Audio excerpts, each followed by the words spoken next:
So, a month or so ago, I made the decision that during the month of January, I was going to spend my time talking and reflecting on the things that go wrong in religion. Because frankly, I am too often appalled by the things that are done in this world, in the name of God or in the name of some faith. I do believe strongly that religion in general can and should be a force for good in this world, but that is not always the case. Because we fall into error, and we need to be aware of those errors, and we need to avoid them. Little did I know that in the middle of the month of January, something would happen that would be a perfect illustration of what I was talking about. And that perfect illustration would come in the form of an attack on a weekly satirical newspaper in Paris. Now I realized that attack was carried out in the name of Islam. Now I know many Muslims would not identify with that brand of Islam, but it was taken out in the name of Islam. But you see, the things that I've been talking about and plan to talk about this January are about what can go wrong in religion in general. And I simply decided to call my series Toxic Christianity because I believe that we must always start by looking at ourselves and seeing where we can go wrong before we turn to others and start to pile on them. This is what I'm talking about. What happened this week in Paris was, well, there was a movie, there was a magazine that did things that offended various religions, a number of religions, including Christianity. And people reacted to that. A few Muslims reacted to that with terrible violence and terror. There is nothing wrong with being offended by satire. There is nothing wrong with protesting peacefully against such things. But when you begin to resort to violence and terror, you have crossed the line. You have become toxic. And it reflects badly on religion in general. And I'm very glad that Christians in the modern era have largely learned to avoid falling into that extreme. But we are not immune. And it has happened and does sometimes still continue to happen with Christians. And that is why we need ever to be vigilant. So the particular toxin that I wanted to concentrate on today, the toxin that leads into serious error in our faith sometimes, is the toxin that I like to call separatism or isolationism. And it is something that sort of falls into the category of it seems to be a good idea at the time, but in the long run, it is a grave error. You see, there is a division between us as followers of Christ and the world. There is an opposition there. Jesus, in the Gospel of John, is talking to his disciples, and he speaks about that division. He says that the disciples are apart from the world, that he has called them out of the world, and Jesus even says that the world hates them because of that. You could not more completely dismiss our relationship with the world than that.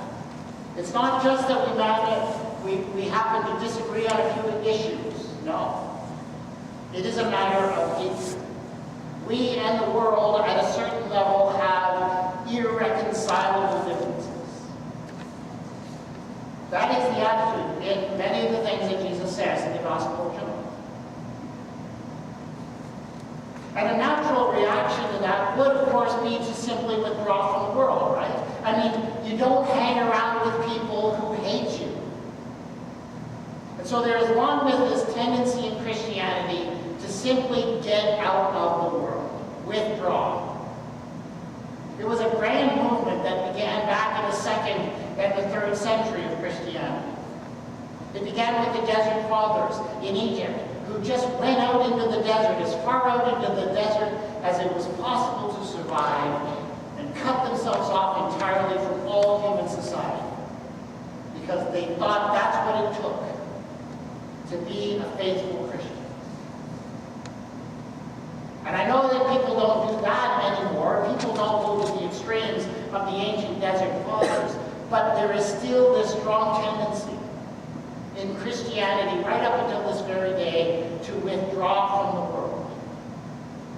Most commonly, how we see it today, though, is that we see Christians forming these compact little communities where they only interact with other Christians and don't have to deal with people in the world. This is a great movement in our days. You may not be aware of this movement if you're not part of it, because you see the people who are part of it are actively trying to stay out of your way. But it is a very strong movement. And you go looking, and it's not hard to find groups of Christians here or there who have so structured their lives that they no longer have to encounter or interact with non-Christians, or even with Christians who don't believe exactly as they do. So you see groups of Christians where they all shop in Christian stores. They all consume Christian entertainment. They listen to Christian radio. They listen only to Christian music. They only socialize with other like-minded Christians. They have constructed their lives so as not to have to interact with that outside world. And of course, as a part of that, there is also this tendency to make sure that the children of Christians are not exposed to secular education or to secular ideas through education. Often this is achieved, of course, by enrolling those children in a separate Christian school. But more commonly these days, what we're seeing is parents who simply withdraw their children from any sort of educational system entirely and just educate them at home. And I want to be clear here, I know this is not always a wrong decision to make. There are all kinds of good reasons why parents might choose for their children a different educational option. Sometimes there are children who do thrive under a different kind of system than the general population. So yes, sometimes there may be good reasons for doing this. But if it's just a matter of separating yourself, not having to encounter or be challenged by the ideas of the world, then that is part of that overall trend. And yes, it is problematic. So yes, all over the place, there are Christians who are withdrawing into these closed little groups, associating only with one another, cut off from the world. And there are churches who absolutely encourage this kind of behavior. There are megachurches in the United States where they are no longer content with just building a worship center. They will build the whole campus. A campus filled with various services that they offer to church members. And so they will offer a cafe, they will offer shopping, they will offer a gym for people to work out in, they will offer entertainment options, and on and on and on. So that the church people can go and live their lives within that nice, safe little bubble. And some of the Christians who belong to those churches, they even begin to pray after a while. Pray that God would give them a job where they're only working with other Christians, where they only work for a Christian boss, so they can get rid of that one last area in their life where they actually have to interact with non-Christians. That, for some, has become the ideal of the Christian life. Construct your life so you don't have to encounter non-believers. You can understand, of course, why churches might encourage that kind of behavior. There are benefits to the church. I mean, for one thing, when you're running a cafe and a restaurant and a gym and you have a captive audience, captive clientele, there are financial benefits. But more important than that, the more you cut your people off from the world, the less reason they have to think about what you're teaching them and how you're guiding them. The less reason they have to question the direction you're giving, the more control you have over your people. So yes, some churches really like this approach. But you may be saying, yeah, but Jesus said, the world is separate from us. The world has this animosity towards us. Isn't it just right to want to protect yourself from that? Isn't it right for the church to want to protect its people from that? Well, no, that's never what Jesus meant. Yes, Jesus told us to be cautious and careful in our dealings with the world, no question. But Jesus never told us to separate ourselves entirely from the world. How did Jesus see us interacting with the world? Well, I think the most powerful way that he ever put it was this. He said, "You are the salt of the earth." That is the model that Jesus had for our interaction with the world. Think for a moment about what that means. Think of that in terms of your dinner table, of your next meal. Think of the place of salt. Now I know, you'll tell me that doctors and nutritionists are all telling us all the time that we have way too much salt in our diet, right? Largely because we eat far too much processed food, which is just full of sodium. So there is such a thing as too much salt, no question. But salt is also essential. And what would food be without salt? It is needed for taste. It is needed for preservation. Certain foods cannot be made, like bread, without salt. It is essential, and the body needs at least a minimum amount of salt. So Jesus said, we are salt. How are we like salt? Well, think of it this way. Think of your dinner table. You got a plate of food over here. A beautiful, wonderful plate of food, okay? And there's some roast, there's some mashed potatoes, gravy. I have gravy, right? Gravy, seasonal vegetables, perfectly cooked. All of it prepared without a single grain of salt. Without any seasoning whatsoever over here. And over here you have a great big bowl of salt. So let's say you sat down at a dinner table and that's what you were presented to. Food over here prepared with no seasoning, big bowl of salt over here. What would you assume you're supposed to do? Would you assume that you're supposed to go and you're supposed to take your fork and eat all of that food as is with no additional flavoring? And then grab a big soup spoon and eat up all the salt? Would anyone eat like that? Of course not. Of course not. I mean, not only would the food be bland and tasteless, though perhaps edible, the salt would taste awful. It would make you feel sick to eat that much salt, and it would actually kill you if you ate like that all the time. No one would think that's how you're supposed to do it. No one would think that that's how you're supposed to eat salt. It only works if it's mixed with the food and then only sparingly, right?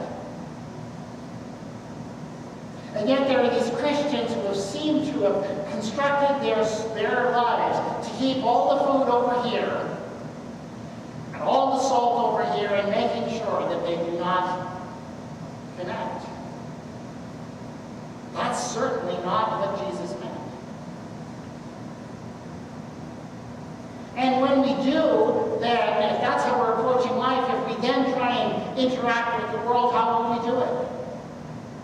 Most often we do it by taking those individual grains of salt and them together into a great big cake of rock salt, and then using that to, let's say, assault the world. I mean, that is an approach that was developed by a man named Jerry Falwell back in the 1970s and early 80s in the United States. Jerry Falwell was a religious leader. He looked around, he was rather upset with the direction of American politics, and so he decided to do something. And what he decided to do was to take a block of Christians who tended to agree with him more or less politically, and he fused them into one large body that he called the moral majority. And he took that block and he used it and he aimed it at American politics. And let me tell you, the moral majority and other movements that have succeeded it was effective in the sense that it had a big effect. That movement, others like it, have had a very big effect on American politics. In the 80s, for example, the religious right was often the deciding voice in a number of elections. It had a big effect. But not necessarily, I think, the effect that you want. Not necessarily the effect that is good for the long term. It is notable, in fact, that many of the goals that the religious right had in doing that, they did not succeed in. You know, one of their goals was outlawing abortion. They did not succeed in that. One of their goals was to allow for communal prayer in public schools. They did not succeed in that. They did not actually achieve the goals that they had.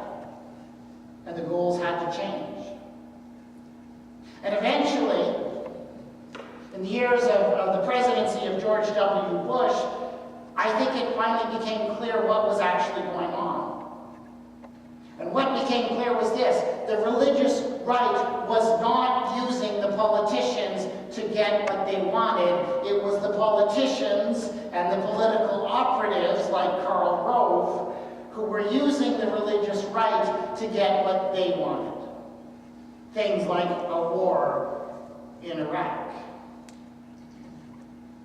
And for most thinking people, that became very clear at some point. And let me tell you, it left a very bad, salty taste in many people's mouths.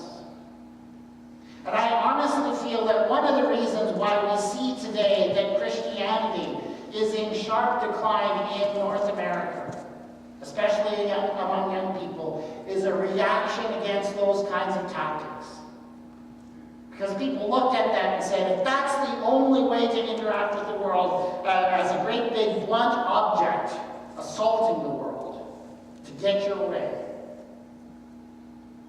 people didn't want to have fun with that. And I don't blame them.